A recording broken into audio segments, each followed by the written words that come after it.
I thank the organizer for the opportunity. This case was done a few years ago, about 4 years ago, but something which you can never forget. This is a 62-year-old man, long-term diabetic, morbid obesity, and he was admitted to the pulmonary edema with troponin positive SES. Creatinine was 2.8. He was stabilized, and renal parameters also came back normal. He had a moderate LV, and because he was symptomatic, breathless, we thought doing an angiogram. It showed a LM with a 3-vessel disease. And CABG option was considered, and surgeon also saw, but his resting saturation was 90, so they were not keen, patient was not keen. So RCA was having a CTO with a very diffuse disease and an unattractive vessel, so plan was to do a IV-scaled PCI to LM, LAD, and circumflex. That's the vessel. Very odd angle of LAD and complete right angle. Distal LM lesion. And there's a lesion in the circumflex, sorry, OM. And that's LAD, not so attractive one. And very tight mid-vessel, and not so looking good one.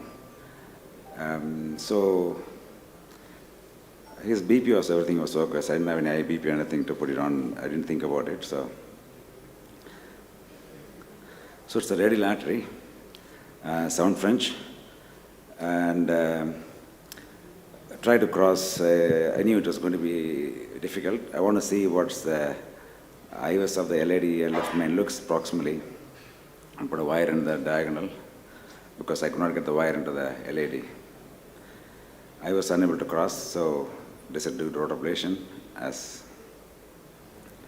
So the LAD could not be crossed with a normal wire, so had to take a field XT with a caravel micro support to get the caravel parked at the nose, and exchange to rotofloppy. Got it a reasonably good position. I took 1.25, so this is the caravel actually. 1.25 burr because there's a bit of angulation, so 1.25 burr. Got a sharp angle at the LAD, so it took some time to get there, and things moved a bit. This was the problem. So wire came up a bit, and here I have a difficulty because I already had a problem in wiring the rotor wire, so I kind of shuffled a bit and doing a bit of rotoglide and dynaglide, and got it somewhere in the septal. I could not get into the distal LAD, but kind of going okay. Nearing the lesion, but not nearing the actual lesion. It's just at the bifurcation. I'm stuck there. A lot of time the support was not there. I had to do a lot of dynaglide. This 9 minutes is total dynaglide time. Probably the birth time was about 4 minutes. And that's just after the diagonal bifurcation. It's just still the last bit of calcium was there. And I was thinking about changing the rubber at this time. And this happens. There was no lesion there, but it just all this dynaglide made this. So here was a perforation, and then what I did was at no point taking this rotor wire and things, so to pull it off, and quickly wired with a run-through wire, and took a graft master. As expected, it will not go because we had a very sharp angle in the LAD. It is not even near lesion, it's just the angle of the LAD will not allow it. So here I knew I'm in trouble. So, and this hole is going to bleed a lot. So balloon tamponade, and then it's kind of thinking about what to do because I had to cover it. graft must not go. Luckily, I had one papyrus, an old papyrus 2.5 ETO'd and kept in a shelf. So I thought, okay, let's take that, let's just track that in. And in the meantime, there was a good collection, and drain was put in. And I didn't have any central access, vein as access. I asked the nurse to put an external jugular vein with a green vein flown. And I kind of connected a long tube so that they can aspirate and inject into the external jugular vein. I gave a separate nurse, assigned a separate nurse to do it because it didn't look, it was going well because I'm not going to occlude this perforation. So papyrus cover stent had the same problem. Supposed to be a good one, but it didn't go because that angle was not good. A bit of try, then stent came off. Okay, so here we got a perforation, bleeding, and wire is there with a ripped off stent. And so I can't take another balloon because that's going to not allow there. So I have to put another access, femoral access, and a wire, and then balloon tamponade it. There is a wire with a stent hanging in the left main. So here, patient intermittently releasing the tamponade. My nurse is aspirating and injecting into the external jugular vein. Because I didn't have time to put a femoral venous sheath, I got a colleague to come and help me here to put a femoral sheath. So I couldn't take any of these things, so I took a normal stent, I think integrity or something, to just see whether I can at least some flap close it. I implant, put a stent, and there's no effect as expected. So this is going on. My the stent is still there. Here I took a shorter graft master with a little patience and little support and pushing a bit in here and this, and some help from the implanted stent straightening the vessel. It went in. So that went in, checked the position, deployed it, looked good, thought I got there. I did a post-dilatation because of 2.5, so I took a post-dilatation NC. Still oozing a bit, but not too bad. It was kind of keeping under control. And then, sorry, I didn't say, I had to take the wire out from the other one because before stenting I had to take the wire out. So there is a left main, there's a stent here, embolized stent in the left main sitting like this, but that's in the side. So I didn't bother about that, I'll tackle that later. So because of the perforation, I thought there may be some leak from the distal end, so I'll put one more stent. Too many stents there. So that was one other stent,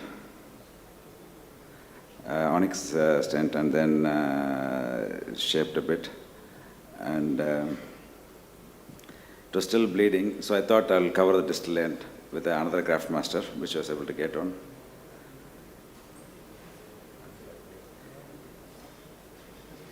And then it kind of came up okay. Then I kind of took a snare, and that was reasonably easy to snare because it has a night hook. Oh, okay. So that was snared, and it was still bleeding. So I tried to see where it was bleeding. So I occluded a trial of balloon occlusion to see where it was bleeding, and this was just at the edge. And proximally I tried to occlude, and then there was no bleed. It was a bleeding from the edge, proximal edge. So I put one more graft master and sealed it. Now everything looks stable. And then tried to open up that under dilated rotor area with a balloon because I want to get some flow. 1.2 balloon was very difficult, 2 millimeter NC. Tried to deliver stent with the guide liner, and the stent came off as well. So It's a bit of desperation, it's getting time and things. So tried a snare, which is not going to work. And then after some attempt, I kind of put another parallel stent and, I twisted and pulled out. Whole thing came, but stent didn't come out. So wired again and ballooned a bit and tried to get one stent just to crush the one more. So that's kind of stented. Then I went to the circumflex because that's all settled. There's no bleeding in the pericardium. So circumflex was again a difficult problem. So it was a guide liner, turning into the corner, and then one stent was deployed. And this left main was also stented with a 4.5, and it was all okay. So it's just okay. I got to get home now. Okay, just take one picture. This Y connector was not holding the wire, so this came off. So I said, oh, this is not a good picture to show in the end. So I'll take one more picture. And good injection, bled everything up. So this one actually was very bad. This guy was having aspiration. He was crashing. This didn't look that bad, but this was very bad because it was just pouring out. At this time I had a femoral line, so one male nurse was just pulling and pushing. That was the amount of blood it was coming out. Here I cannot get anything because I can't get any equipment down, so just balloon tamponade and reversing with protamine. So tamponade stopped, bleeding stopped. Then it was all looking okay, and protamine occluded the vessel. So thrombus was there. So we can't leave with infarcted vessel. So did a gentle dilatation, 1.5 balloon dilatation, little flow, waiting, some flow happened, and this is the final image. And the flow was there, it was not great, but other side it's all looking okay. So this took about 9 hours. 1,000 ml contrast, 15,000 radiation. Patient was unbelievably stable. Fentanyl was given about 50 or 100 mics, but he only asked one time to pass your bottle urine. Otherwise, no complaints. 5 liters oxygen, not intubated. Because I kind of make sure that nobody screams or shouts in the lab. I just only me talking. So everything, patient was very comfortable and cooperating. It took about 2 liters blood in the green vein flon, injected back. About 1.5 liters blood into the femoral vein. And he was about 0.1 micronorton, and he went to CCU. There was no much bleed in the thing. He had 2 units blood transfusion. I wanted to see what was HB, and actually he didn't, I was expecting a lot of hemolysis, but nothing happened. His HB was about 10.5, and 2 units post-transfusion 9.8. And it was good. Creatinine went up a bit and then improved. So followed up, he was doing okay, LV was better. I was expecting him coming back with an angina. I'm planning how I'm going to do the mid-day lady. I was planning that I'm going to put a guideline till the end and rotablate that and do it. But fortunately, he didn't give me the opportunity. But he had more troubles with this cellulitis, had multiple admission with cellulitis. He even stopped antiplatelets in between, but nothing happened. He died later with the peripheral vascular disease. He didn't want amputation, so he died. So that was 2 years after PCI. He survived 2 years after this one. So most happened because simple mistakes. Here, the wire which came up, I should start again. Dynagliding in a very safe vessel, which I thought was safe vessel, was not very safe because there was some bias there and it perforated the edge. And one thing I learned here was auto-transfusing even a peripheral line helps. About a lot of blood was auto-transfused because we always think that auto-transfusion should happen in a large bore. It doesn't have to be because sometimes you may not get a venous access femoral. So that was the message here. Thank you. Thank you, Dr. Saravanan. Truly incredible and fascinating case. Edge of the seat excitement. I think, I don't know what to say. I think it was very well managed. And I kept wondering how you kept going on, but very good. Now, I just was thinking, at that point of time, what was the guide you had? 6 French or 7 French? Seven French radial. And then you went through the femoral Femoral, and put another 7 7 French. French. Yes. So why couldn't you just put a guide liner and cross the LAD and try the graph master through that? From first instance. First instance. First instance, I didn't think about it. My brain didn't strike because this guy was oozing. I want to get something straight away, and it didn't happen. Maybe if I had thought about it, I could have tried it. But Graft Master in a guide liner, I don't think it goes comfortably. It doesn't go. It needs at least 6 French.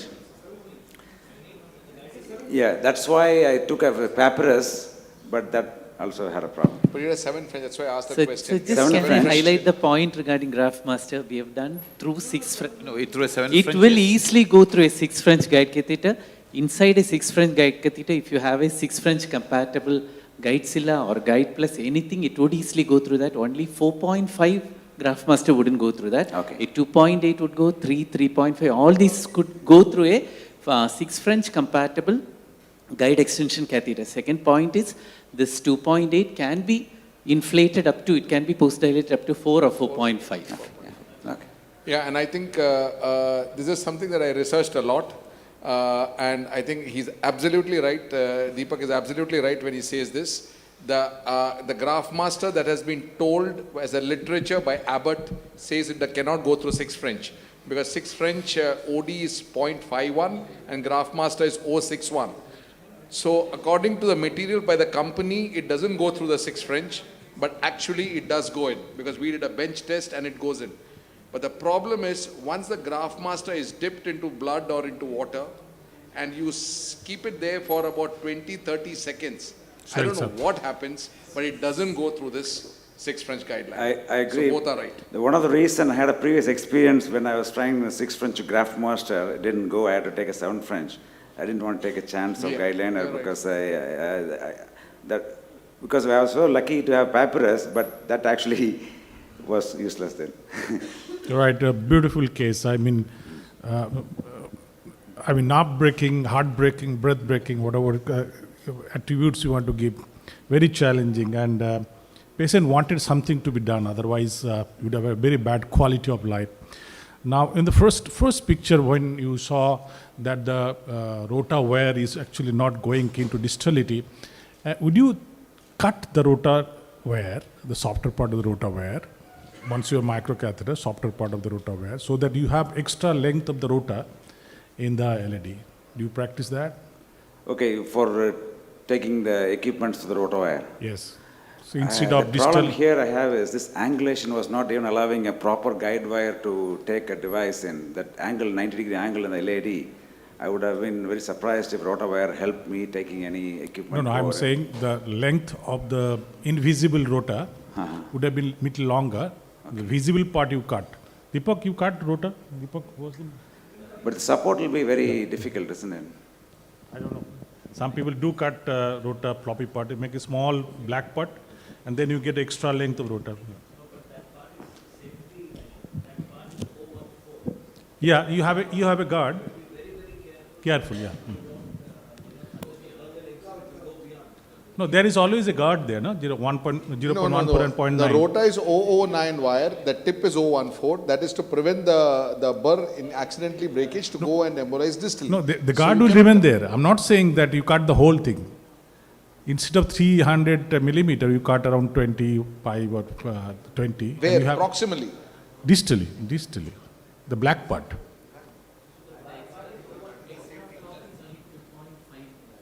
Now, how can we cut that actually, doctor? I don't The rota understand plate 2.5, so if you cut 20, you have 5 millimeters still remains with a guard. Just the box, Dr. the box recommendation for Graph Master, 7 French, no problem, tick. 4.5 French, cross, can't go through. And 6 is indeterminate. So, if you have a 7, no problem. 6, you may have a bit of a struggle.